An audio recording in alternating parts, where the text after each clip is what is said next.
আমাদের এলাকায় হলো ধরেন আমার পেঁয়াজ ছিল 1.5 বিঘা মতো, ভুট্টা ছিল, আলু ছিল, সব ভাঙ্গে নদীতে বিলীন হয়ে গেছে। আমাদের আর বর্তমান ধরেন এখন কোনো পরিস্থিতি নাই, বুঝতে পারছেন?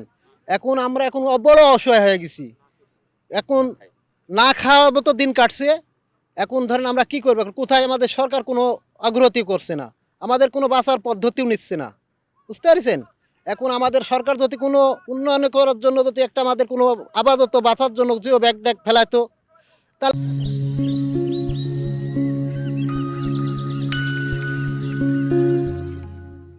আপাতত ঠেকানোর জন্য আর হয়তো। আর আমরা সরকারের কাছে একটা আবেদন করছি যে আমাদের একটা বেড়ি বাদ দেওয়ার জন্য। আমরা আমার মাকে যেমন ভালোবাসি, ঠিক তদ্রূপ আমি আমার গ্রামকে ভালোবাসি। মায়ের পেটে থেকে জন্ম হওয়ার পরেই আমি এই গ্রামে বেড়ে উঠেছি, সুতরাং আমার মা যেমন আমার কাছে প্রিয়, এই গ্রাম ততটুকু আমার কাছে প্রিয়। তো সরকারের আমরা বিশ্বাস করি বর্তমানে সরকারের টাকার কোনো সমস্যা নাই, কিন্তু তারা যদি আমাদের এই কষ্টটা উপলব্ধি করতে পারেন, যেখানকার হাজার হাজার মানুষ যে গ্রামে আমরা বসবাস করি সেই গ্রামটা যদি আজ বিলীন হয়ে যায়, মা হারালে যে ব্যথা পাবো সেই ব্যথাটা আমাদের বুকে থাকবে। সরকার সামান্য একটু ব্যবস্থা, সামান্য একটু জিও ব্যাগ দের মাধ্যমে কিন্তু এই ভাঙন প্রতিরোধ করতে পারে। তাই সরকার মহোদয়ের কাছে আমাদের আকুল আবেদন, আমাদের মাকে যাতে বিলীন না হতে হয়, এই গ্রাম যাতে আমাদেরকে ছাড়া হতে না হয়। যে গ্রামে আমরা জন্মের পর থেকে বেড়ে উঠেছি সে গ্রামকে আমি বারবার বলছি আমি আমার মাকে যেমন ভালোবাসি এই গ্রামকে আমি ঠিক তেমন ভালোবাসি। সুতরাং সরকার দেখেন একজন মানুষকে বাঁচানোর জন্য কত চেষ্টা করতেছে, তাহলে আমাদের শত শত মানুষের যে মা, সে মাকে বাঁচানোর জন্য সরকার চেষ্টা করবেন এটা আমরা বিশ্বাস করি না। আমার বাড়িঘর ভাঙি পড়ে গেছে আগেই, তারপরে আবার এখানে আসার পরে আবার এখানে ভাঙন শুরু হয়েছে। আবার যদি সরকার কোনো পদক্ষেপ না নেয় এই গ্রাম যদি ভাঙি, গ্রাম মসজিদ যদি সব ভাঙি পড়ে যাবে। আর এই কদিন ভাঙন কমিস হলো, এই পদ্মার ভাঙন, আবার ওই বালু কাটা শুরু হয়েছে, 200-400 নৌকা আসছে, এই বালু কাটাও শুরু হয়েছে, আবার ভাঙনও শুরু হয়েছে। এখন এই বালু কাটা না বন্ধ করা পর্যন্ত এই ভাঙন বন্ধ হবে না।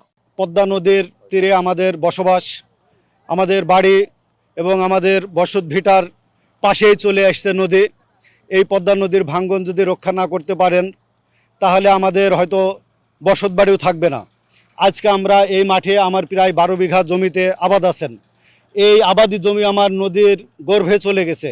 আমার জমিতে আলু, আপনার পেঁয়াজ, রসুন, সরিষা সব কিছুই ছিল, কিন্তু 12 বিঘা জমি প্রায় আমার নদীর গর্ভে চলে গেছেন। এই জমি চলে যায়, আমি আজ কিন্তু নিঃস্ব হয়ে গেছি। যতই আমরা ভালো থাকতে চাই ভালো থাকতে পারছি না, কেননা আমরা কৃষক, আমরা কৃষকের সন্তান। আমার বাবা মায়ের মুখ থেকে হাসি চলে গেছে এই নদী ভাঙ্গাতে। তাই আমরা এই নদীর রক্ষার্থে আমি আকুল আবেদন জানাবো পানি উন্নয়ন বোর্ডকে এবং ডিসি সাহেবকে এবং স্থানীয় সরকারকে আমি আকুল আবেদন জানাবো যে এই নদী জিও ব্যাগ ফেলে আমাদেরকে রক্ষা করা হোক। পেঁয়াজ রসুন যা আছে জমি জায়গা সব ভেঙে যাচ্ছে, তারপর বাড়ি গাড়ি সব ভেঙে যাচ্ছে, তারপরে জিনিসপাতি যা ছিল সব ক্ষতি ছাড়া চাষির কিছু নাই। আমাদের নদী আবাদ করতুক ভাই, আমার নদী সব কিছু ভাঙ্গি চিড়ি নদীর চলে গেছে। আমার বাড়ি গাছে চলে আসে গাং, আল্লাহ কি করবে আর আমরা কি করব? আমরা গাং ভেঙে গেলে কোথায় যাবো কোন? এই দেশের লোক সব হাহাকার হয়ে গেছে এই নদী ভাঙ্গা দেখি। আবার এই যে বালু তুলছে, বালুর ঘাট বদ্ধ করছে না, বালু তোলা বদ্ধ করছে না, এই বালুর চোপটে আরও বেশি ভাঙছে।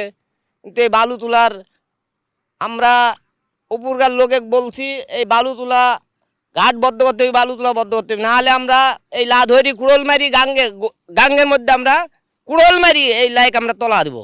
ফসলের চাষ অবস্থা এখন নদী ভাঙ্গনে ভাঙ্গি যাচ্ছে। আর হচ্ছে এখন কীভাবে আমরা থাকবো আর কীভাবে আমরা এখন চলাফেরা করব? আমরা এখন যদি নদী ভাঙ্গন যদি ভাঙ্গি যায় আমরা দাঁড়ানি জায়গা পাবো না। আমারে নদী ভাঙ্গনে ভাঙ্গি জমি সব ভাঙ্গি চলে যাচ্ছে। আমরা এখন নদীর কিনারায় আমরা পড়ে আছি। এখন যদি ভাঙ্গি চলে যায় আমরা বাড়িরা কোথায় লি যাবার, কোথায় লি থাকবো?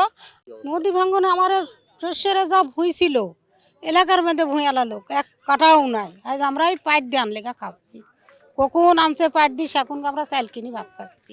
এরকম অবস্থা আমারা যে লোকে পিজ লাগা এমুক লাগা আমার শস্যের জমি ছিল আমরা লাগালে আজ পরিকালে আমার ভাতের অভাব নাই, সেই ভাত আজ বাপাই লোকের দাঁড়িয়ে নাই নিগা খাচ্ছি। এরকম অবস্থা একটু তোমরা টাকা আমারে চেষ্টা করবা। সব নদীত ভেঙ্গিছে, একটা ধুলো নাই। এখন বাড়ির যে 1 কাটা 2 কাটা আছে ওইটুকু বাড়ি গিয়ে আছে, এখন ভাঙ্গি গেলে আমার আর কোনো জায়গা নাই। আমরা এখন কি করবো? তোমরা সেই চেষ্টাটা লেও বেটা।